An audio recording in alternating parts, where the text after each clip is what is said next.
Okay. So now you get sent to a real state penitentiary. Yeah. Level 3. Yeah, bro.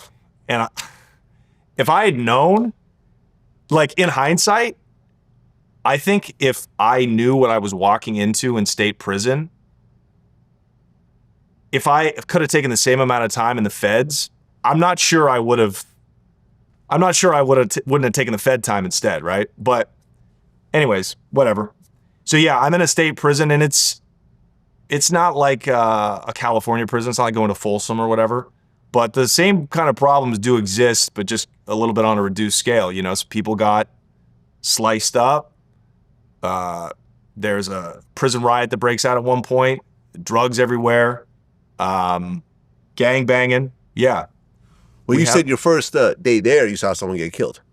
Yeah, I didn't know he died at the time, but we're getting off the chain from the, Coffee Creek, which is like where it's the prison. I was at a prison for a month where they choose to decide where to ship you, right? So we're getting off the chain and lining up, and they're uncuffing everybody as they go just down the line, uncuffing. And then this fucking giant, like, Samoan guy turns to this dude standing next to him and just whap. Like, I didn't even know he got hit, and I just hear ooh, boom. Guy hits the ground. They hit the Samoan guy with mace. It's windy, so the mace is fucking flying at everybody's faces. We're fucking, kissing the concrete. And I'm just like, man, I am so far from Colombia right now. That's all I could think. I am so far from Cartagena. Like, it was a nightmare. So that guy ended up dying. And the Samoan guy was doing life. So what's another life sentence? But to see that people not value, not even other people's lives, their own lives, that was the hardest part, dude. That was the hardest part about prison, I think, was like looking at dead men walking. That's kind of what I would see when I was talking to lifers. I celled up with a lifer. I'm like, wow, this is it. This is the end of the road. That was tough for me. Well, I guess on the first day in prison, you had a cellmate who was a snitch. Yeah. No, not a snitch. He had paperwork. Bad paperwork. Isn't that snitching? It's snitching or sex offending. Sex offender. Okay. So he was a sex offender. Uh-huh. And I'm like, you got to be fucking kidding me. I got to beat this guy up. Like, Well, because one of the white shot callers told you that you had to... They were like, that guy's got bad paperwork, so you're going to handle it, right? And I was just like, yeah, uh-huh. You agreed to it. What was I going to say? No. I mean, I guess I could have said no. Yeah, you could have said no. But then, what, they're going to run me off the yard? Like, I'm not getting run off the yard. I didn't make it this far through all of that shit to now go be in PC, be in protective custody with guys like this.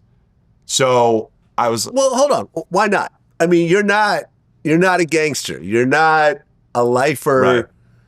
You're not a killer. Right. Me personally, I'm going to PC.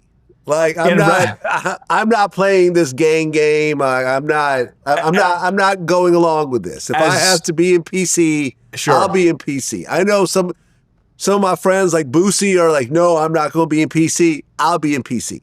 As sagely older men with resources and experiences and shit to lose, yes. If I had to do it again, I'd be like, okay, if I can behave myself for 6-10 months, I'm going to be out of here. Yeah.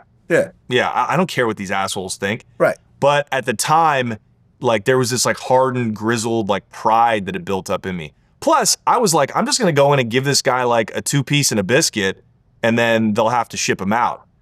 But as soon as I walk in there, this guy, I was like, paperwork, and he already knew kind of what time it was. He goes, I'm in here for statutory rape. He's like, you got to run me off the yard, but let me do this. I'm going to take myself out of here right now. So the guy was kind of cool. Like, he got it. And he goes up to the window and he goes, guard, I need help. He goes, guard. And the guard comes running over, right? So the other inmates could hear, it sounded like I was fucking him up. Like, it sounded like I was about to like go in on this guy. And the guard goes, he could see that I wasn't doing anything to him. Huh. And he goes, oh, you need to get out of here. And so the guy turns around, they handcuff him, and they take him to the hole. So he actually did that for me. So he saved me another hole shot or, God forbid, another charge. Well, then you get a new cellmate, and he's a Hell's Angel. Yeah, Jimmy DeSort was his name.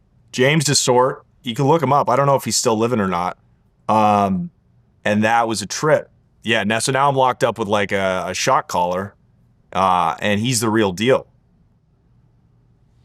Okay, and he gets you a knife. Yeah, he got me a knife. And I would move knives for him. Like if he needed me to like bring it to, you know, a certain cell, because we never kept shit on us. You know what I mean? And sometimes like I would take balloons for him.